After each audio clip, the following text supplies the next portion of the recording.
بسم اللہ الرحمن الرحیم الصلاۃ والسلام علیکہ یا سیدی یا رسول اللہ وعلی آلک و اصحابک یا سیدی یا حبیب اللہ۔ کل ہم نے درس کے اندر یہ حدیث پاک پڑھی تھی کہ حضور علیہ الصلوۃ والسلام نے قلم و کرتاس مانگا اور حضرت عمر فاروق رضی اللہ تعالیٰ عنہ نے فرمایا حسبنا وعندنا کتاب اللہ حسبنا، کہ ہمارے پاس اللہ کی کتاب ہے اور وہ کافی ہے۔ اس پر صحابہ کرام کی آوازیں بلند ہوئیں اور بحث و تکرار شروع ہو گئی، تو حضور علیہ الصلوۃ والسلام نے فرمایا اٹھ جاؤ میرے پاس سے۔ تو یہ ایک قصہ کرتاس ہے، اس کو قصہ کرتاس کے نام سے یاد کیا جاتا ہے یا واقعہ کرتاس کہتے ہیں۔ یہ واقعہ حضور علیہ الصلوۃ والسلام نے اپنی آخری بیماری میں، آخری ایام میں، وفات سے 4 دن قبل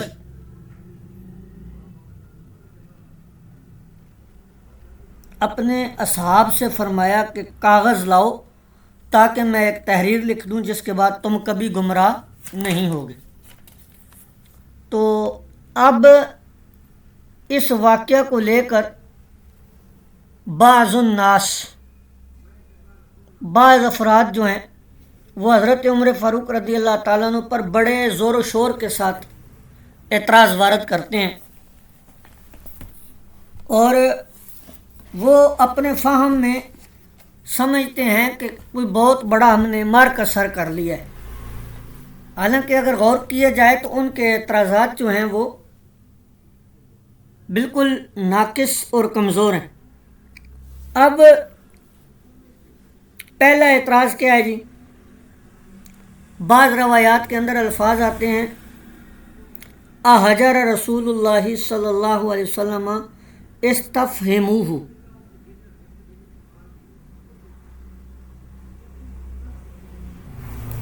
تو جو 3 اعتراض ہیں بڑے، ان کو ہم دیکھ لیتے ہیں کہ حضرت عمر نے حضور علیہ الصلوۃ والسلام سے کہا کہ یہ شخص ہذیان بولتا ہے، نعوذ باللہ من ذالک۔ حجرہ کے معنی ہذیان بکنے کے لیتے ہیں، اور حضرت عمر کا اسے مقولہ قرار دیتے ہیں۔ اس کا جواب یہ ہے کہ یہ جو لفظ حجر ہے یہ حضرت عمر رضی اللہ تعالیٰ عنہ کا قول ہی نہیں ہے۔ کتب اہل سنت میں کوئی بھی ایک صحیح روایت ایسی موجود نہیں ہے جو اس قول کو حضرت عمر فاروق رضی اللہ تعالیٰ عنہ کا قول ثابت کر سکے۔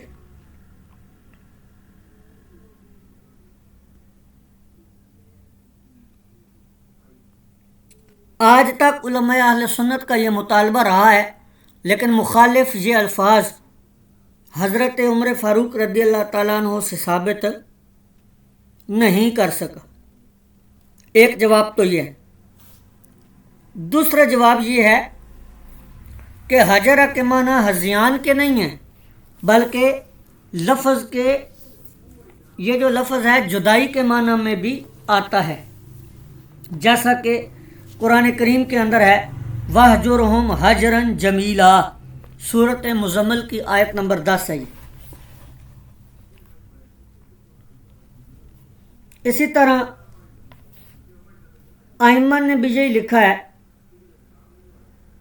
کہ وَيَحْتَمِلُ أَن يَكُونَ مَعْنَاهُ حَجَرَكُمْ رسول اللہ صلی اللہ علیہ وسلم من الحجر ضد الوصل، تو ہذیان کے معنی جو یہاں پر ہیں وہ حجرہ کے، وہ ہذیان کے نہیں ہیں بلکہ جدائی کے ہیں۔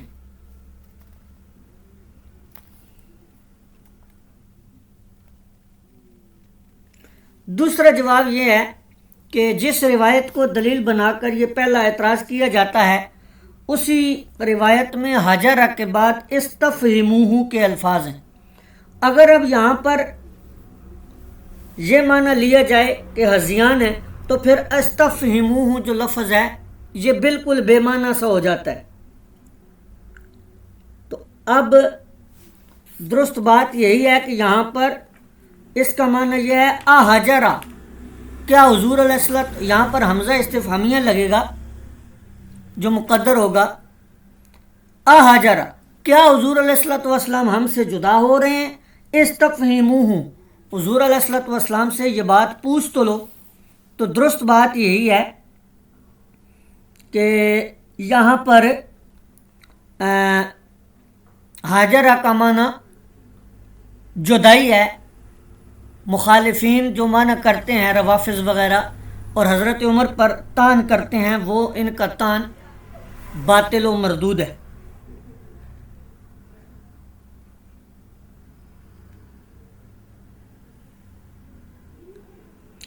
اب یہاں پر جو ہم نے کہا کہ حجرہ سے پہلے حمزہ استفہام ہے، تو یہ ہم نے کہاں سے نکال لیا؟ اس پر کوئی دلیل؟ عرض یہ ہے کہ یہ حدیث بخاری شریف میں 7 مقامات پر موجود ہے جی، اور کتاب الجہاد کے علاوہ جو 6 مواضع ہیں، 6 موقع ہیں، 6 جگہ ہیں، ان میں یہ لفظ حمزہ استفہام کے ساتھ ہی آیا ہے۔ صرف ایک مقام ہے کتاب الجہاد کا جہاں پر یہ لفظ حمزہ استفہام کے بغیر آیا ہے۔ تو اب قاعدہ کیا ہے؟ ایک ہی واقعہ کی متعدد اسانید میں اگر ایک لفظ کسی روایت میں ہو اور کسی میں نہ ہو تو قاعدہ یہ ہے کہ زیادت ثقہ جو ہے وہ قبول کی جاتی ہے۔ اور اب یہاں پر تو 6 مقام پہ حمزہ استفہام ہے اور ایک مقام پہ نہیں ہے، تو اس میں تو آسان بات ہے کہ راوی سے غلطی ہو گئی اور وہ حمزہ استفہام ادا کرنے سے رہ گیا۔ اب یہ جو تفصیلی جواب آپ کو عرض کیا، اس کا خلاصہ کیا نکلا؟ خلاصہ یہ نکلا کہ اولاً لفظ حجر حضور علیہ السلام حضرت عمر رضی اللہ تعالیٰ عنہ کا مقولہ ہی نہیں ہے۔ دوسرا، بالفرض تسلیم اگر مان لیا جائے تو پھر حجر بمعنی ہذیان نہیں ہے بلکہ جدائی کے معنی میں ہے، جو خاص محبت کا کلمہ ہے، نہ کہ گستاخی کا۔ اور تیسری بات، بالفرض حجر کے معنی اگر ہذیان کے ہوں تو پھر اس سے پہلے حمزہ استفہام مقدر ہے اور یہ استفہام انکاری ہے، اور اس پر دلیل یہ ہے کہ حمزہ استفہام باقی 6 مقامات پر موجود ہے حجرہ سے پہلے۔ تو اب دوسرا جواب کیا ہے جی؟ دوسرا اعتراض ان کا کیا ہے؟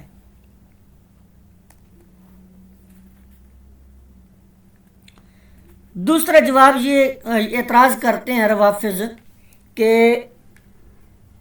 ایسی ضروری تحریر جس کے بعد حضور نے فرمایا تھا کہ قیامت تک مجھے گمراہی کا اندیشہ نہیں ہے، حضرت عمر نے نہ لکھنے دی۔ آپ نے فرمایا تھا نا وَعِنْدَنَا کتاب اللہ حسبنا، اس کو دلیل بناتے ہیں کہ حضرت عمر نے نہ لکھنے دی، اس میں حضور علیہ السلام کی نافرمانی بھی ہوئی اور تمام مسلمانوں کا نقصان بھی ہوا۔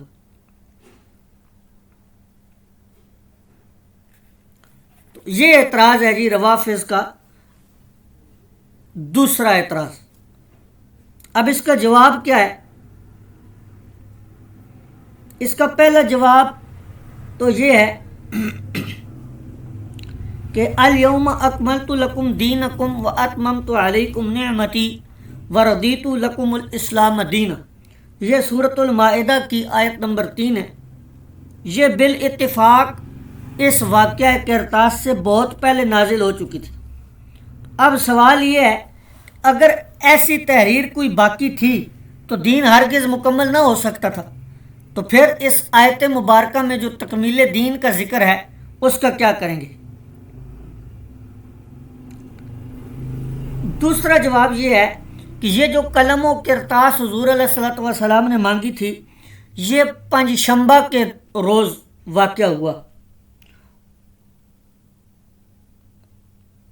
اور حضور علیہ السلام کی وفات دوشنبہ یعنی سوموار کو ہوئی، تو 4 روز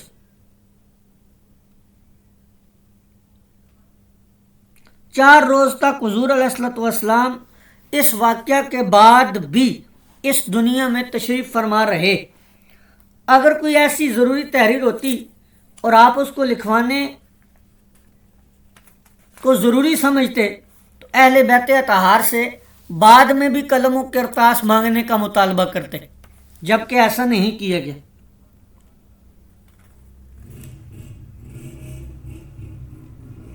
تیسرا جواب یہ ہے کہ اس روایت میں حضرت عمر رضی اللہ تعالیٰ عنہ نے صرف اتنا کہا تھا وَعِنْدَنَا کتاب اللہ حسبنا، کہ ہمیں اللہ تعالیٰ کی کتاب جو ہمارے پاس ہے وہ کافی ہے۔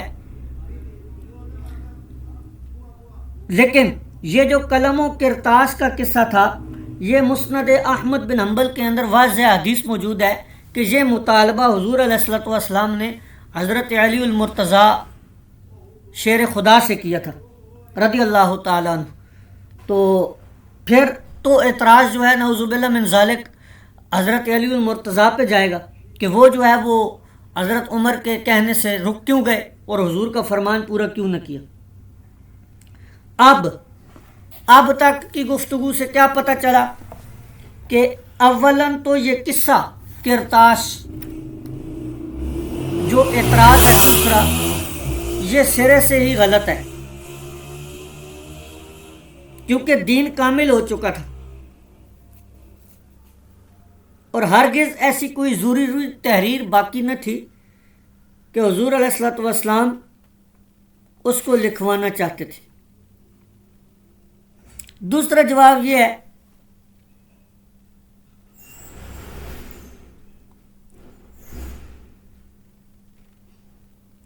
کہ حضور علیہ الصلوۃ والسلام کا یہ ارشاد قلم و کرتاس مانگنا یہ بطور امتحان تھا، صحابہ اکرام کا امتحان چاہتے تھے کہ اکمال دین اور اتمام نعمت کی خبر دی جا چکی ہے، تو کیا صحابہ اکرام اس پر جو ہیں وہ اپنے اعتقاد کو برقرار رکھتے ہیں یا قلم و کرتاس لے آتے ہیں۔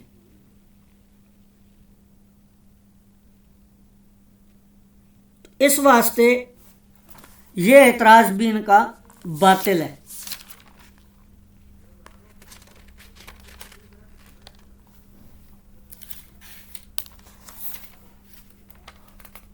بہرحال آگے چلتے ہیں ہم اسباق کی طرف۔ یہ قصہ کرتاس کے حوالے سے مختصر آپ کو میں نے بالکل گفتگو کی ہے، اس پر تفصیلی گفتگو جو ہے وہ مفتی محمود احمد رضوی صاحب نے ایک رسالہ لکھا ہے، یہ شارح ہیں بخاری شریف کے، آپ نے بخاری شریف کی شرح بھی لکھی ہے، اردو میں ہے، تو وہ رسالہ بھی تلاش کریں، اس کو مطالعہ کریں۔ اسی طرح مفتی ہاشم صاحب جو ہیں دارالافتاء میں بیٹھتے ہیں دعوت اسلامی کے، انہوں نے بھی اس پر مفصل کلام کیا ہے، محرم الاحرام اور عقائد و نظریات کے حوالے سے جو کتاب ہے اس کے اندر، اس کو دیکھ لیں۔ اور اسی قصہ کرتاس پر علامہ غلام رسول سعیدی صاحب نے نعمت الباری کے اندر بہت مفصل کلام کیا ہے، وہاں سے بھی تفصیلات آپ دیکھ سکتے ہیں۔ 3 مقام میں نے عرض کر دی ہیں، وہاں پہ آپ مزید تفصیل اس کی مطالعہ کر سکتے ہیں۔ آگے چلتے ہیں۔ باب العلم والعزت باللیل، رات کے وقت تعلیم اور واعظ کا بیان۔ حدثنا صدقۃ قال اخبرنا ابن عیینۃ عن معمر عن الزہری عن ہند عن ام سلمۃ التحویل وعمر ویحیی بن سعید عن الزہری عن امرأۃ عن ام سلمۃ رضی اللہ تعالی عنہ قالت، حضرت ام سلمہ رضی اللہ تعالی عنہ ام المومنین آپ فرماتی ہیں کہ استیقظ النبی، نبی کریم علیہ الصلوۃ والسلام بیدار ہوئے نیند سے، ذات لیلۃ، ایک رات حضور علیہ الصلوۃ والسلام نیند سے بیدار ہوئے، فقال، اور فرمایا، سبحان اللہ، اللہ تعالیٰ پاک ہے، ماذا انزل اللیلۃ من الفتن، کتنے ہی فتنے نازل ہوئے یا نازل کیے گئے آج کی رات، وَمَاذَا فُتِحَ مِنَ الْخَزَائِنِ، اور کتنے ہی خزانے کھولے گئے. یہاں پر من الفتن ہی آئے گا ساتھ، آج کی ہی رات. ایقظو صواحب الحجری، حجرے والیوں کو جگا دو، یعنی اہل بیت جو ام المومنین ہیں ان کو جگا دو. فرب قاسیۃ فی الدنیا عاریۃ فی الآخرۃ،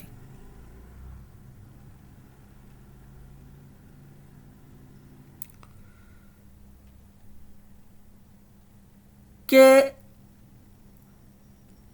کیوں جگا دو کہ بہت سی عورتیں ایسی ہیں جو دنیا میں باریک کپڑا پہننے والی ہیں، وہ آخرت میں برہنہ ہوں گی. عاریۃ فی النار، برہنہ ہوں گی. اب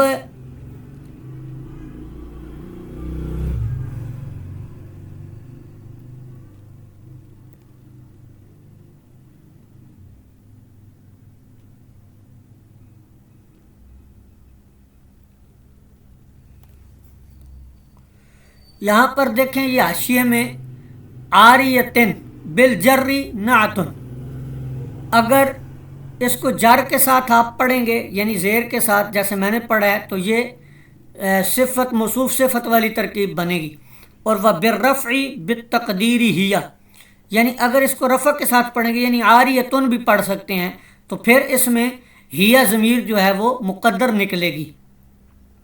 وفعلها محذوف، اور اس کا جو فعل ہوگا اس صورت میں بالرفع کی صورت میں وہ یہ ہوگا عرفتہا. ٹھیک ہے جی. تو یہ اعراب کی بحث تھی، کیونکہ یہاں پر آپ اوپر دیکھیں گے تو کتاب میں آپ کو دو اعراب نظر آئیں گے، عاریتن اور عاریتن، یہ دونوں طرح پڑھ سکتے ہیں. تو اس کی وجہ انہوں نے نیچے حاشیے میں بیان کی ہے. اس لیے کہا جاتا ہے طلباء کرام کو، معزز اہل علم جو ہیں حدیث کے جو پڑھنا چاہتے ہیں، کہ وہ کتاب کا حاشیہ تو ضرور بے ضرور پڑھیں. مطولات و شروحات پڑھنا یا نہ پڑھنا یہ الگ ہے، وہ بھی پڑھیں تو سونے پر سہاگا ہے، عمدہ ہے.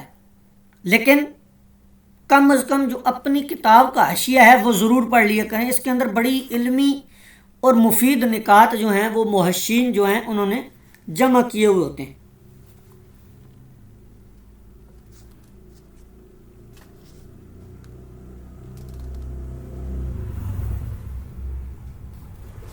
اب یہ حدیث پاک واضح ہے، اس کے اندر جو ہے وہ کوئی تفصیل نہیں ہے. یہ جو ماذا ہے، ماذا، اس میں تھوڑی سی تفصیل ہے، یہ دیکھ لیں. نیچے دیکھتے ہیں چل کے حاشیے میں ہم، یہ دیکھیں ماذا انزل، یہ ساری تفصیل اس کی انہوں نے یہاں پر نقل کی ہے.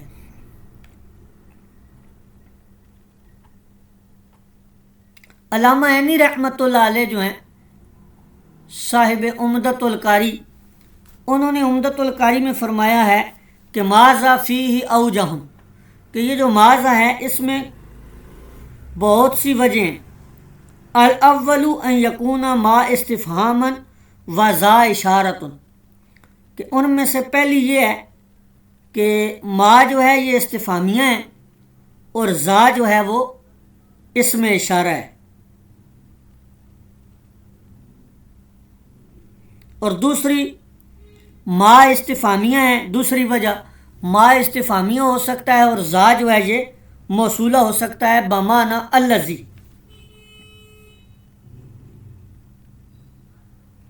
اور تیسرا ماذا جو ہے یہ پورے کا پورا کلمہ استفہام ہو سکتا ہے اپنی ترکیب میں، جیسا کہ تیرا قول ہے لماذا جئت، اسی طرح یہ ماذا بھی جو ہے یہ پورے کا پورا کلمہ استفہام ہو سکتا ہے. چوتھی وجہ بیان کی کہ ما نکرہ موصوفہ بمعنی شیئن، اور پانچویں وجہ بیان کی ماذا کی کہ ما جو ہے یہ زائدہ ہے اور ذا جو ہے یہ اشارے کے لیے. اور چھٹی وجہ بیان کی کہ ما استفہامیہ ہیں اور ذا جو ہے یہ زائدہ ہے. یہ جو 6 وجوہات میں نے بیان کی ہیں ماذا کی، یہ عمدۃ القاری کے اندر حافظ الحدیث امام بدر الدین عینی رحمۃ اللہ علیہ نے نقل کی ہیں. وہاں سے آپ دیکھ سکتے ہیں تفصیل سے. شملہ وغیرہ میں دیکھ لیں یا آپ کے پاس PDF ہو تو اس میں آپ اسی حدیث کے تحت جو ہے آپ نے بیان فرمایا، وہاں پہ آپ تفصیل سے بھی دیکھ سکتے ہیں. تو یہ ماذا کی بحث جو ہے یہ دیکھ لیں. یہ چیزیں جو ہوتی ہیں نا اس طرح کی، ان کو دیکھنا بیان کرنے کا مطلب یہ ہوتا ہے کہ آپ کی عبارت جو ہے وہ اچھی ہو جائے، آپ تھوڑا تدبر کریں، غور کریں، تو یوں عبارت کی طرف آپ کا ذہن کھلے. آگے دیکھیں، باب الثمر فی العلم، رات کے وقت علمی باتیں کرنا. سمر کہتے ہیں ویسے کہانیاں سنانے کو نا، تو یہاں پر ترجمہ ہوگا کہ علم کی باتیں کرنا رات کو، اس بارے میں یہ باب ہے. حدثنا سعید بن